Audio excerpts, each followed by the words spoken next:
जय हिंद दोस्तों, नमस्कार। आप लोगों का बहुत बहुत स्वागत है हमारे YouTube channel GK Ajay sir MP में।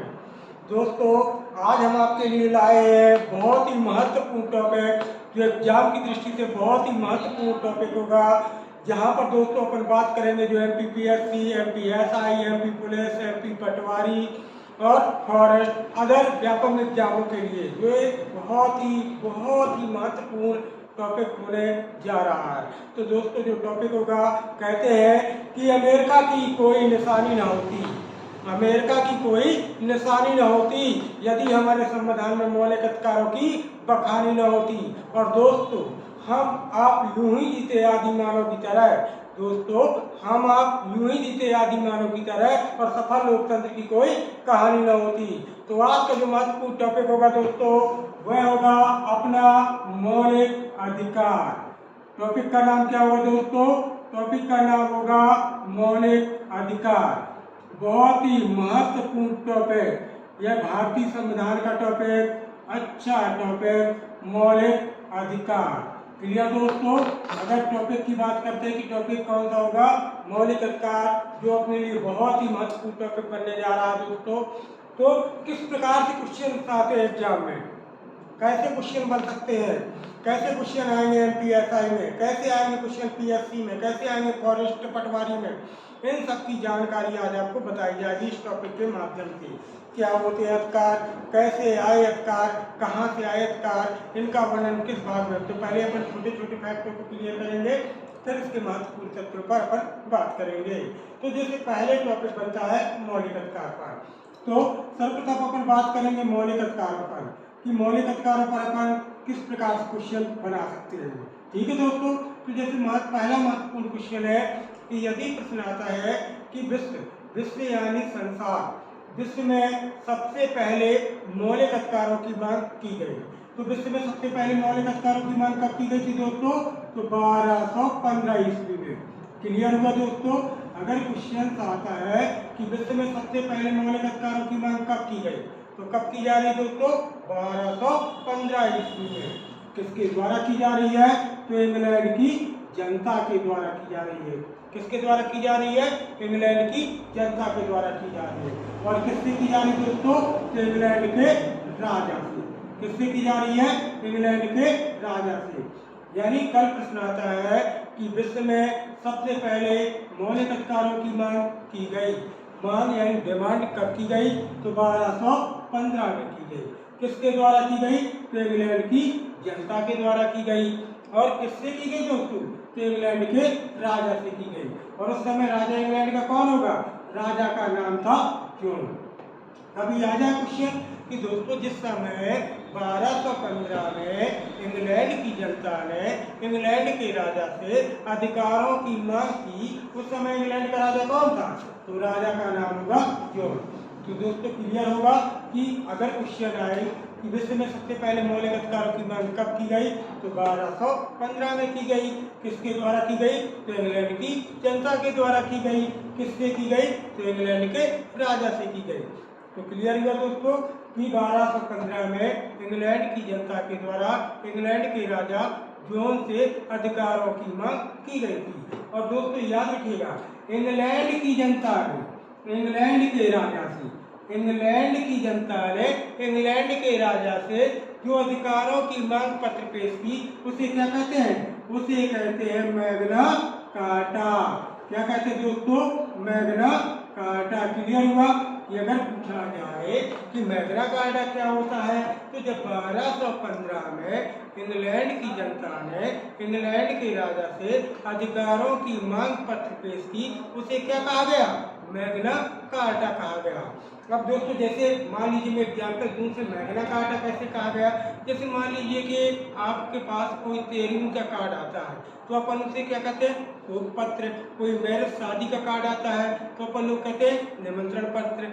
उसी प्रकार से जो इंग्लैंड की जनता ने इंग्लैंड के राजा से अधिकारों की मांग पत्र पेश की थी कि हमें ये स्वतंत्रताएं मिलनी चाहिए, ये अधिकार मिलनी चाहिए, तो उस मांग पत्र, वो जो कागज दस्तावेज तैयार करके दिया था राजा को सौंपा था उसे कहते हैं मैग्ना कार्टा। तो पहला क्वेश्चन चालू होता है कि भारतीय संविधान के 22 भागों में, यानी हमारे भारतीय संविधान में कितने भाग है दोस्तों? 22 भाग। 22 भागों में से किस भाग को मैग्ना कार्टा कहते हैं? तो किस भाग को कहते हैं दोस्तों? भाग 3 को। क्या कहते हैं? भाग 3 को कहते हैं मैग्ना कार्टा। क्या कहते हैं दोस्तों? Magna carta. यदि आता कि हमारे भारतीय संविधान में कुल भाग कितने हैं? 22 भाग है। कितने भाग है दोस्तों? 22 भाग है। और 22 भागों में से भाग 3 को क्या कहा गया अपन ने? मैग्ना कार्टा कहा है। क्यों कहा है? क्योंकि इंग्लैंड की जनता ने जब अधिकार की मांग की थी इंग्लैंड के राजा से, उसे मैग्ना कार्टा कहा गया था। तो वहाँ तुलना की गई है, क्योंकि भाग 3 में मौलिक अधिकार समाहित है। क्या समाहित है दोस्तों? मौलिक अधिकार। क्लियर है? यानी भाग 3 में है मौलिक अधिकार, इसीलिए भाग 3 को कहते हैं मैग्ना कार्टा। तो क्लियर हुआ दोस्तों कि भारतीय संविधान में कुल 22 भाग है और भाग 3 जिसमें मौलिक अधिकार समाहित है उसे कहा गया है मैग्ना कार्टा। और कई प्रश्न एक छोटा सा और बन सकता है कि मौलिक अधिकारों का वर्णन किस अनुच्छेद में किया गया? तो दोस्तों किस अनुच्छेद में किया गया है? मौलिक अधिकारों का वर्णन किया गया है अनुच्छेद 12 से 35। किस में किया गया दोस्तों? अनुच्छेद 12 से 35। तो किस भाग में? तो भाग क्या हो जाएगा दोस्तों? भाग हो जाएगा 3। और किस अनुच्छेद में? तो अनुच्छेद हो जाएंगे 12 से 35। क्लियर हुआ दोस्तों? क्लियर है कि नहीं क्लियर? तो दोस्तों अपन चलते हैं आगे छोटे छोटे और महत्वपूर्ण प्रश्नों पर। कि हमने बात अभी तक कर ली कि 1215 में इंग्लैंड की जनता के द्वारा इंग्लैंड के राजा जॉन से अधिकारों की मांग पत्र पेश की गई थी, उसे अपन ने कहा था मैग्ना कार्टा। फिर हमने बताया कि भारतीय संविधान के 22 भागों में भाग 3 एक ऐसा भाग जिसे मैग्ना कार्टा के रूप में जाना जाता है, क्योंकि भाग 3 के अनुच्छेद 12 से 35 तक मौलिक अधिकारों को शामिल किया गया है। तो दोस्तों चलते हैं इस सीरीज को आगे बढ़ाते हुए। अब एक क्वेश्चन छोटा सा और महत्वपूर्ण बनेगा क्वेश्चन कि हमारे भारतीय संविधान में मौलिक अधिकारों को कहाँ के संविधान से शामिल किया गया है? या एक क्वेश्चन और बनेगा कि विश्व में सबसे पहले मौलिक अधिकारों की डिमांड तो इंग्लैंड हमने क्लियर कर दिया, लेकिन प्रैक्टिकली यानी विश्व में सबसे पहले मौलिक अधिकारों को किस देश के द्वारा शामिल किया गया था? तो अब शामिल की बात करेंगे कि विश्व में ऐसा कौन सा देश है जिसने कि सबसे पहले मौलिक अधिकारों को अपने संविधान में शामिल किया था? तो किस देश ने शामिल किया था दोस्तों? अमेरिका ने। किसके द्वारा शामिल किया गया था? अमेरिका के द्वारा। क्लियर? देखिए चर्चा कहाँ हो रही थी? इंग्लैंड में। सबसे पहले चर्चा कहाँ हुई थी? इंग्लैंड में। लेकिन सबसे पहले प्रैक्टिकली यानी किस देश के द्वारा शामिल किया गया मौलिक अधिकारों को? तो किसके द्वारा? अमेरिका के द्वारा। फिर एक क्वेश्चन निकलेगा कि हमारे भारतीय संविधान में यानी हमारे भारत के संविधान में मौलिक अधिकारों को कहाँ के संविधान से शामिल किया गया है? तो कहाँ के संविधान से दोस्तों? वो भी अमेरिका।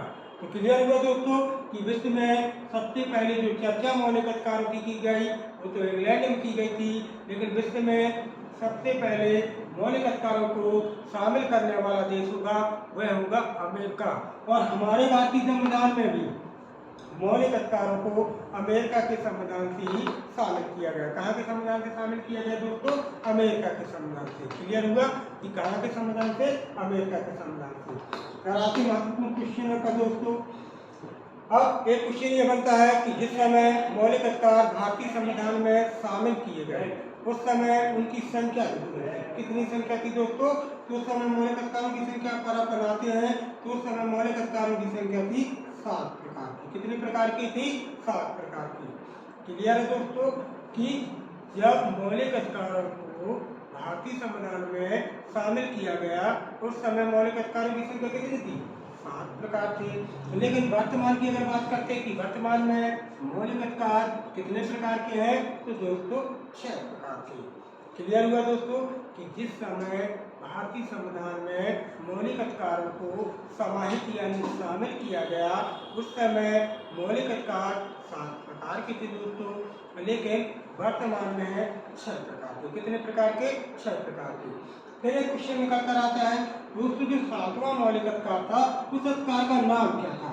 याद रखिएगा अगर अपन ने बात की कि पहले 7 प्रकार के थे प्रारंभ में और वर्तमान में 6 प्रकार के हैं, तो जो 7वां मौलिक अधिकार था उसका नाम क्या था?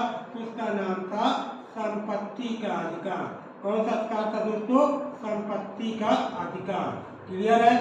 जो भारतीय संविधान का 7वां मौलिक अधिकार था उसका नाम क्या था दोस्तों? उसका नाम था संपत्ति का अधिकार। क्लियर है? तो पहले कितने प्रकार के मौलिक अधिकार थे? 7 प्रकार के। वर्तमान में कितने प्रकार के हो चुके हैं? 6 प्रकार के। और 7वां मौलिक अधिकार कौन सा अधिकार था? तो दोस्तों संपत्ति का। किसका अधिकार था? संपत्ति का अधिकार। और जिसका वर्णन पहले किसमें किया गया था? अनुच्छेद 31 में, यानी 31 में। जो 7वां मौलिक अधिकार था, जो अब नहीं रहा क्योंकि ये 6 प्रकार के हैं, वो संपत्ति का अधिकार था और उसका वर्णन किया गया था अनुच्छेद 31 में। किसमें किया गया था? अनुच्छेद 31 में। अब देखते हैं दोस्तों आगे। जो 7वां मौलिक अधिकार था, वर्तमान में 6 प्रकार के मौलिक अधिकार है। 7वां अधिकार संपत्ति का अधिकार था जिसका वर्णन किया गया था अनुच्छेद 31 में। अब अपन यहाँ से बात करेंगे कि आखिर 7वां जो मौलिक अधिकार था अगर भारतीयों को दिया गया था तो अब क्यों भारतीय नागरिकों से क्यों छीन लिया गया? क्लियर? क्यों छीन लिया गया? तो क्यों एक्चुअल में हुआ क्या दोस्तों? इससे भ्रष्टाचार को क्या मिल रहा था? भ्रष्टाचार को बढ़ावा मिल रहा था। जब भारतीय नागरिकों को संपत्ति का अधिकार प्राप्त था तो लोग बाग अपने पास विदाउट टैक्स जमा किए हुए, किसी प्रकार का कर जमा किए हुए अपार संपत्ति रखते थे। और धीरे धीरे भारत सरकार को क्या होने लगा? नुकसान होने लगा। और इससे क्या हुआ? इससे भ्रष्टाचार बढ़ने लगा। और देखते हैं कि अब संपत्ति का अधिकार छीन लिया जाएगा। तो एक प्रश्न बनेगा कि संपत्ति के अधिकार को, यानी भारतीय संविधान में जो 7वां मौलिक अधिकार संपत्ति का अधिकार था, उसे किस संशोधन के द्वारा हटाया गया? तो किस संशोधन के द्वारा हटाया गया दोस्तों? किस संशोधन के द्वारा हटाया गया? तो 44वें संशोधन। किस संशोधन के द्वारा हटाया गया दोस्तों? 44वें संशोधन के द्वारा। कब हटाया गया? 1978 में। क्लियर दोस्तों? यदि आता है कि जो 7वां मौलिक अधिकार था संपत्ति का अधिकार, उसे किस संशोधन के द्वारा हटाया गया? तो 44वें संशोधन के द्वारा। और ये 44वें नंबर का संशोधन कब हुआ था? 1978 में। यानी हमने बताया था कि जो 7वां मौलिक अधिकार था वह संपत्ति का अधिकार था। कौन सा अधिकार था? संपत्ति का अधिकार था। और संपत्ति का अधिकार जब भारतीय नागरिकों को मिला था उस समय देखते हैं कि भ्रष्टाचार को बढ़ावा मिलने लगा। इसीलिए राजनीतिज्ञों द्वारा, विषय विशेषज्ञों के द्वारा भारतीय संविधान में 44वें नंबर का संशोधन किया गया। और वह संशोधन कब किया गया? 1978 यानी 1978 में। और संपत्ति के अधिकार को भारतीय नागरिकों से छीन करके अब भारत सरकार को प्रदान किया गया है। तो याद रखिएगा पहले अनुच्छेद 31 में था, लेकिन वर्तमान में भारत सरकार को इस अधिकार को कानूनी अधिकार या वैधानिक अधिकार या सरकारी अधिकार बना करके किसे दे दिया गया? भारत सरकार को।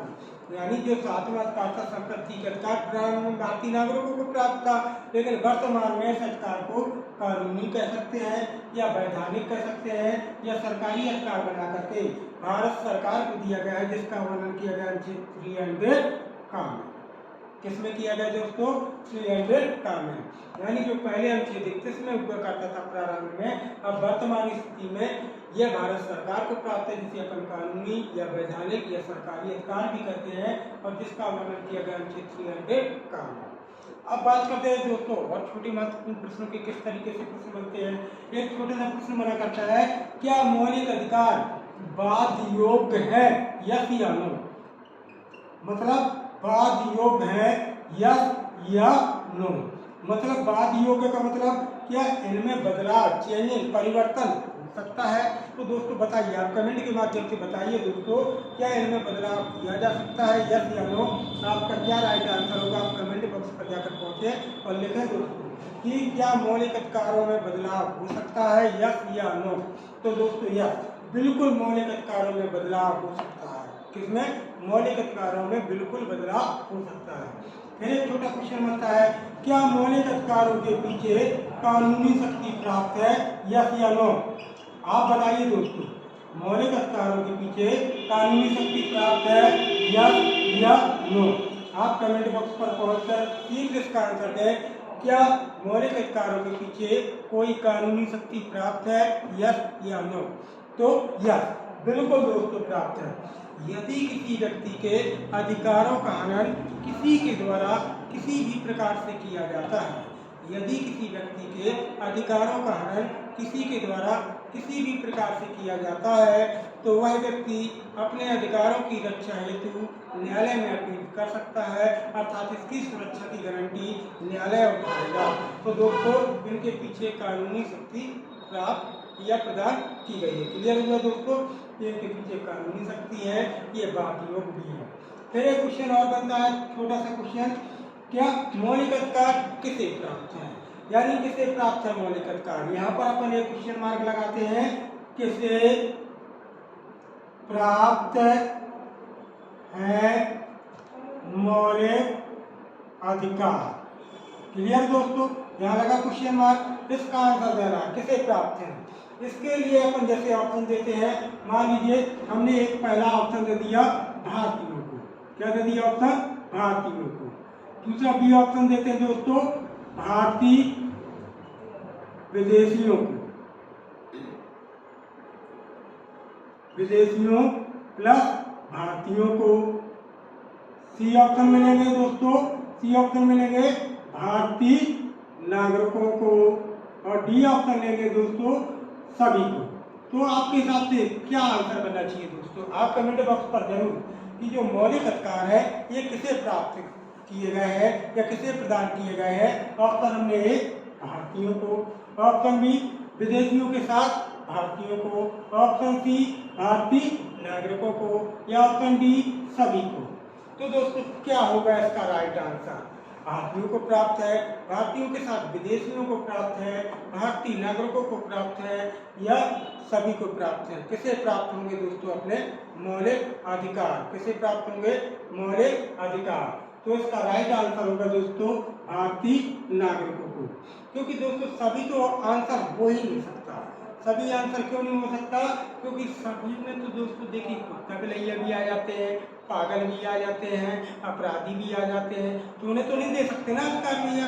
इसलिए नहीं दे सकते, मान लीजिए कि एक पागल को अपन ने वोट डालने का अधिकार दिया, तो पता है दोस्तों पीटर सिंह के माथे में लगाएगा, बोले ये रहा कमल का फूल और ये रहा एलिफेंट। समझ रहे हैं ना दोस्तों?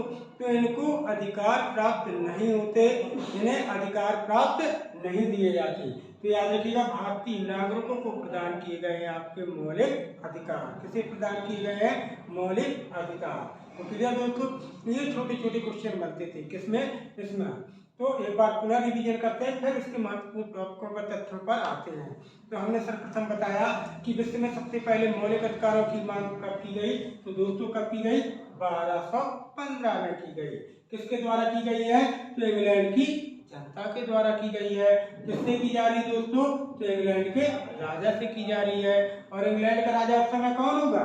उस समय होगा जॉन। और फिर हमने यही बताया कि इंग्लैंड की जनता ने इंग्लैंड के राजा से जो अधिकारों की मांग पत्र पेश की, उसे अपन ने क्या कहा था दोस्तों? उसे अपन ने कहा था मैग्ना कार्टा। क्या कहा था? Magna carta. फिर क्वेश्चन बनाया कि भारतीय संविधान के 22 भागों में से, इसका आंसर मिल गया ना दोस्तों? हमारे संविधान में कितने भाग हैं? 22। यानी भारतीय संविधान के 22 भागों में से किस भाग को मैग्ना कार्टा कहते हैं? तो किस भाग को कहते हैं? मैग्ना कार्टा भाग 3 को। अब भाग 3 को क्यों कहते हैं? क्योंकि भाग 3 को मैग्ना कार्टा इसलिए कहते हैं क्योंकि दोस्तों इसमें मौलिक अधिकारों का वर्णन किया गया है, जिनका वर्णन है अनुच्छेद 12 से 35 तक। किस अनुच्छेद से लेकर किस अनुच्छेद तक? अनुच्छेद 12 से लेकर 35 तक। फिर अपन चर्चा करते हैं कि विश्व में सबसे पहले चर्चा के लिए इंग्लैंड बताया, लेकिन विश्व में प्रैक्टिकली यानी सबसे पहले किस देश के द्वारा मौलिक अधिकारों को शामिल किया गया था? तो किसके द्वारा शामिल किया गया था दोस्तों? अमेरिका के द्वारा। किसके द्वारा शामिल किया गया था? अमेरिका के द्वारा। फिर एक क्वेश्चन निकल कर आता है कि हमारे भारतीय संविधान में मौलिक अधिकारों को कहाँ के संविधान से शामिल किया गया है? कहाँ के संविधान से शामिल किया गया है? तो दोस्तों कहाँ के संविधान से शामिल किया गया है? अमेरिका के द्वारा। क्लियर? यानी विश्व में सबसे पहले अमेरिका ने शामिल किया मौलिक अधिकारों को, और हमारे भारतीय संविधान में मौलिक अधिकारों को अमेरिका के ही संविधान में शामिल किया गया है।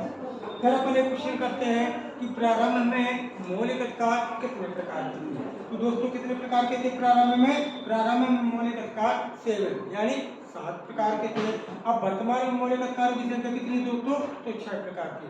यानी स्टार्टिंग में प्रारंभ की बात करते शुरुआती टाइम की, तो दोस्तों इनकी संख्या थी 7, लेकिन वर्तमान में ये 6 प्रकार की। और जो 7वां मौलिक अधिकार था दोस्तों, वो अधिकार था आपका संपत्ति का अधिकार। संपत्ति किसका? संपत्ति का अधिकार, और जिसका वर्णन किया गया था अनुच्छेद 31 में। लेकिन ये संपत्ति का अधिकार जो भारतीय नागरिकों को प्रदान किया गया था, इससे समयानुसार जब समय चेंज हुआ, बदला, धीरे धीरे भ्रष्टाचार को बढ़ावा मिलने लगा।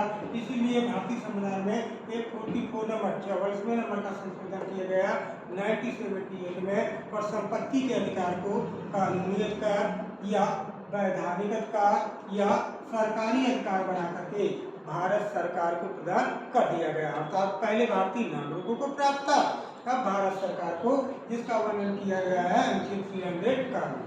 फिर एक छोटा क्वेश्चन बनता है, क्या मौलिक अधिकार बात योग है?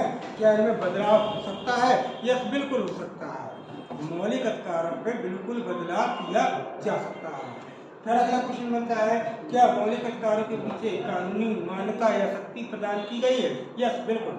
यदि किसी व्यक्ति के दोस्तों मौलिक अधिकारों का हनन किसी के द्वारा किसी भी प्रकार से किया जाता है, तो वह व्यक्ति अपने अधिकारों की रक्षा हेतु न्यायालय में अपील कर सकता है। फिर क्वेश्चन एक छोटा सा बनता है, मौलिक अधिकार किसे प्रदान किए गए हैं? तो दोस्तों याद रखिएगा, मौलिक अधिकार भारतीय नागरिकों को प्रदान किए गए हैं। किसे प्रदान किए गए हैं? भारतीय नागरिकों को। एक छोटा क्वेश्चन और बन सकता है दोस्तों कि अधिकार दिवस, याद रखिएगा, अधिकार दिवस कब मनाते हैं? एक क्वेश्चन क्या बन सकता है छोटा सा कि अधिकार दिवस कब मनाते हैं? तो कब मनाते दोस्तों? वह मनाते हैं अपन 10 दिसंबर को। कब मनाते हैं? 10 दिसंबर के दिन अधिकार दिवस मनाते हैं। ये छोटे छोटे क्वेश्चन था, लेकिन दोस्तों ये एमपी पुलिस हुई, एमपी पटवारी हुई, जैसे अग्निवीर हुई, जेल प्रहरी हुई, फॉरेस्ट हुआ, इन एग्जामों के लिए ऐसे ही क्वेश्चन निकल कर आते हैं कि मौलिक अधिकारों का वर्णन किस आर्टिकल से लेकर किस आर्टिकल तक है। तो अपन को क्लियर होना चाहिए दोस्तों कि अनुच्छेद 12 से लेकर के 35 तक, 12 से लेकर के 35 तक। दोस्तों बात करते हैं अधिकारों के महत्वपूर्ण तथ्यों पर। दोस्तों बने रहे आप हमारे साथ। और दोस्तों देखिए, ये हमारी क्लास सेकंड क्लास है दोस्तों, और आप लोगों से एक अपील भी रहेगी कि यदि आपने अभी तक हमारे चैनल को प्लीज़ सब्सक्राइब नहीं किया तो आप चैनल को सब्सक्राइब करें, वीडियो को लाइक करें, और साथ में हमें अपना सपोर्ट कमेंट के माध्यम से भेजें कि किस प्रकार से आपको क्लास समझ में आ रही है। उम्मीद करते हैं दोस्तों कि आप क्लास समझ रहे होंगे। तो अपन बात करते हैं मौलिक अधिकारों के महत्वपूर्ण तथ्यों पर। फिर हमने यहाँ पर बता रहे थे कि मौलिक अधिकार वर्तमान में 6 प्रकार के। कितने प्रकार के? 6 प्रकार के। तो 6 प्रकार के मौलिक अधिकार। अब कौन कौन से अधिकार हैं इसमें आपको क्लियर किया जाएगा। यानी 6 प्रकार के मौलिक अधिकार जो आपको प्रदान किए गए भारतीय संविधान में, वो 6 प्रकार के मौलिक अधिकार कौन कौन से हैं? तो देखिए, पहला अधिकार अपन बात करते हैं दोस्तों समानता का अधिकार। कौन सा अधिकार? समानता का अधिकार। दूसरा अधिकार कौन सा होगा दोस्तों? दूसरा होगा अपन स्वतंत्रता का अधिकार। स्वतंत्रता का अधिकार। तीसरा कौन सा अधिकार होगा दोस्तों? तीसरा अधिकार होगा अपना शोषण के विरुद्ध अधिकार। चौथा जो अधिकार होगा वह कौन सा अधिकार होगा दोस्तों? वह होगा धार्मिक स्वतंत्रता का अधिकार।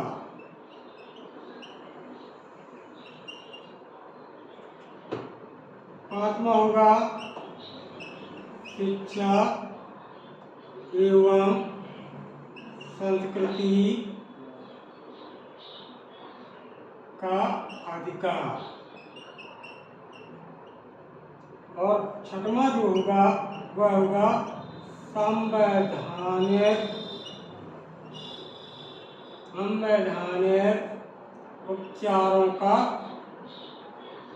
अधिकार। हमने बात की थी कि प्रारंभ में 7 प्रकार के थे ना मौलिक अधिकार, लेकिन वर्तमान में कितने प्रकार के हैं? 6 प्रकार के। जैसे पहला अधिकार बताया हमने आपको समानता का अधिकार। इसका वर्णन किस आर्टिकल से लेकर? अनुच्छेद 14 से लेकर के दोस्तों कहाँ तक? 18 तक।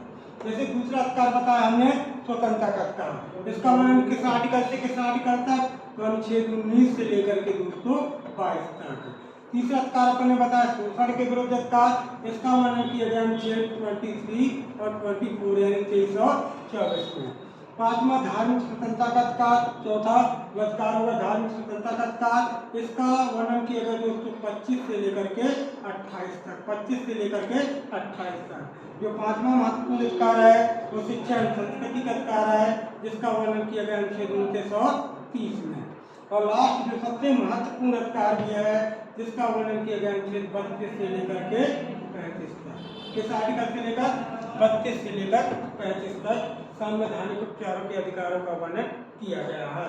तो दोस्तों कल एक महत्वपूर्ण क्वेश्चन निकल कर आता है कि इन 6 प्रकार के जो मौलिक अधिकार भारतीय संविधान में भारतीय नागरिकों को प्रदान किए गए हैं, तो इन अधिकारों में से सबसे महत्वपूर्ण अधिकार कौन सा होगा दोस्तों? आप कमेंट में समानता का अधिकार, नंबर 2 स्वतंत्रता का अधिकार, नंबर 3 शोषण के विरुद्ध अधिकार, नंबर 4 धार्मिक स्वतंत्रता का अधिकार, नंबर 5 शिक्षा एवं संस्कृति का अधिकार, नंबर 6 संवैधानिक उपचारों का अधिकार। कौन सा होगा महत्वपूर्ण अधिकार?